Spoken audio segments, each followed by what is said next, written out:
আজকে কিন্তু আমরা চলে এসেছি সবুজের মাঝে ঘেরা এক অন্যরকম জগতে।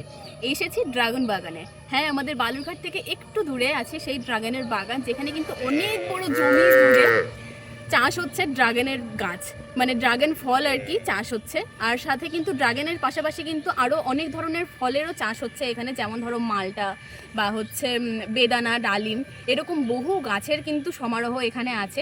সেটাই তুলে ধরার চেষ্টা করব আজকের এই ভিডিওতে। দূর থেকে দেখলেই চোখ জুড়িয়ে যায়। সারি সারি গাছ সিমেন্টের খুঁটির সাথে বাঁধা, একেবারে সাজানো আর পরিচ্ছন্ন।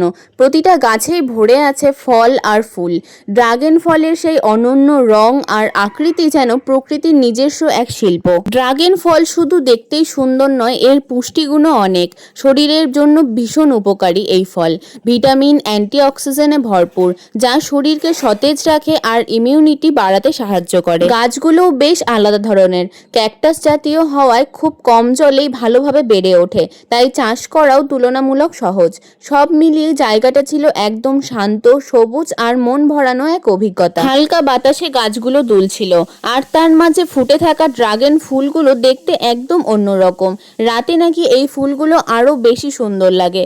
অনেকেই একে রাতের রানীও বলে ডাকে। প্রকৃতির এই নীরব সৌন্দর্যটা ক্যামেরায় ধরলেও নিজের চোখে দেখার অনুভূতিটা একেবারে অন্যরকম। এখানে শুধু ঘোরা নয়, অনেক কিছু শেখারও আছে। কিভাবে গাছগুলোকে সাপোর্ট দিয়ে বড় করা হয়, কিভাবে যত্ন নেওয়া হয়, সবকিছু খুব সুন্দরভাবে সাজানো। যারা নতুন করে কিছু চাষ করতে চায় তাদের জন্য এটা একটা দারুণ অনুপ্রেরণা হতে পারে। আর সবচেয়ে ভালো ব্যাপার হলো এখানে ড্রাগন গাছের চারা বিক্রিরও সুব্যবস্থা রয়েছে। এই ছিল কিন্তু আজকের ভিডিও। কেমন লাগলো ভিডিওটা জানাতে ভুলো না। এরকমই ইন্টারেস্টিং জায়গার যদি সন্ধান চাও আর ভিডিও যদি দেখতে চাও, অবশ্যই কিন্তু কমেন্টে জানাতে হবে। তো চলো, আজকের মতো বিদায় নেওয়ার সময় হয়ে গেছে। ভালো থেকো, সুস্থ থেকো, আর ভিডিওতে লাইক করতে ভুলো না।